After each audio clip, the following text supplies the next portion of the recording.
Hello everyone, स्वागत है आपका न्यूज वर्स के एक नए एपिसोड में, जहां हम बात करने वाले हैं मार्वल, डीसी और हॉलीवुड के वीकली अपडेट्स के बारे में। तो सबसे पहले इस वीक रिलीज हुए कुछ प्रोजेक्ट्स और बॉक्स ऑफिस कलेक्शन की बात कर ले।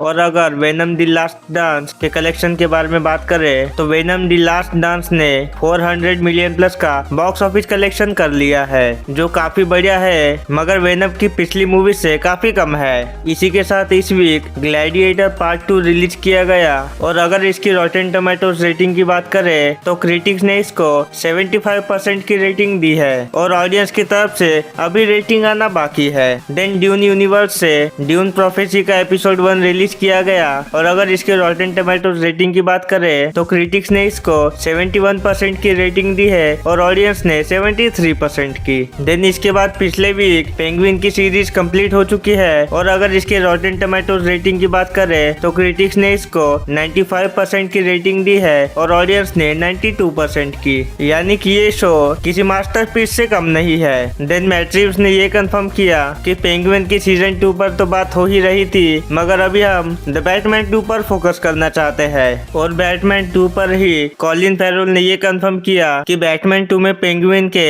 5-6 मेजर सीन्स होने वाले हैं और बैटमैन के पार्ट 3 में भी पेंगुइन का कैरेक्टर इन्वॉल्व होगा। देन आपने डेडपूल एंड वुल्वरीन को अगर थिएटर में नहीं देखा होगा तो कोई बात नहीं, क्योंकि अभी से डिज्नी प्लस हॉटस्टार पे रिलीज किया जा चुका है और उसी के साथ उसका कई जगह पर प्रमोशन किया गया, जहाँ पर से ये 2 नए पोस्टर्स निकल कर आए हैं। देन आ जाते हैं कुछ स्टिल इमेजेस पर जो कि आने वाली मूवी से निकल कर आए हैं। तो सबसे पहले स्कारलेट जॉनसन का ये इमेज रिलीज किया गया जुरासिक वर्ल्ड रीबर्थ मूवी से। Then How to Train Your Dragon के लाइव एक्शन की तरफ से ये एक स्टिल इमेज रिलीज किया गया और फिर एमसीयू के शो वंडरमैन की तरफ से भी ये 2 नए स्टिल इमेजेस रिलीज किए गए और डेयरडेविल बॉर्न अगेन के भी ये 2 स्टिल इमेजेस रिलीज किए गए और इसी के साथ सोनिक 3 की तरफ से ये स्टिल इमेज रिलीज किया गया। देन अवतार का जो नेक्स्ट पार्ट आने वाला है, अवतार राइसेस एंड फायर, उसके भी कई सारे कॉन्सेप्ट आर्ट रिवील हुए हैं। देन फैंटास्टिक 4 मूवी का ये फर्स्ट ऑफिशियल सिनॉप्सिस रिवील हुआ है जो कि आप स्क्रीन पर पढ़ सकते हो।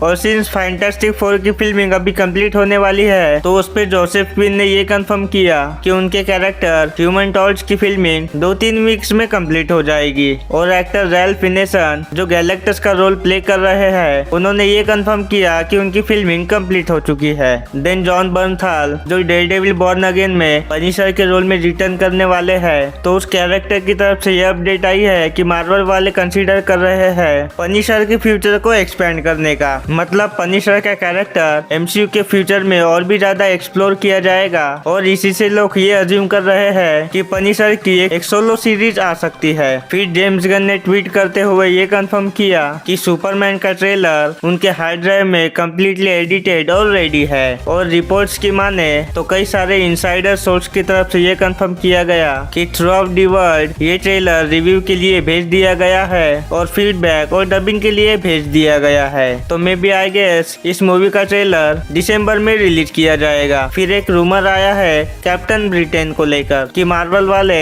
अर्ली डेवलपमेंट में है कैप्टन ब्रिटेन की एक सीरीज को लेकर। खबर तो यह है कि अब सीक्रेट वॉर्स तक इसका कोई भी जिक्र नहीं होगा और सीक्रेट वॉर्स के बाद ऐसे कैरेक्टर्स पर फोकस किया जाएगा। और कैप्टन ब्रिटेन की बात हुई है तो यही पर एक मेजर रूमर है। तो एक्टर ऑस्कर आइजैक को अप्रोच किया गया है स्पाइडरमैन 2099 के कैरेक्टर को लाइव एक्शन में प्ले करने के लिए। आपको पता नहीं होगा तो बता दूं कि ऑस्कर आइजैक ही स्पाइडरमैन के एनिमेटेड मूवीज में स्पाइडरमैन 2099 को वॉइस देते हैं। और इसी के साथ मार्वल ने सरप्राइज देते हुए व्हाट इफ की सीजन 3 का भी एक ट्रेलर रिलीज कर दिया है जो कि देखने में काफी ऑसम है। तो यही थे इस वीक के अपडेट्स और उम्मीद है कि आप पूरी तरह से अपडेटेड हो गए होंगे। इस वीडियो के बारे में आपके क्या थॉट्स है ये आप हमें कमेंट करके बता सकते हैं। और अगर आपको वीडियो पसंद आया होगा तो आप वीडियो को लाइक और चैनल को सब्सक्राइब भी कर सकते हैं। मिलते हैं आपसे किसी और एक नए वीडियो में, तब तक के लिए बाय बाय।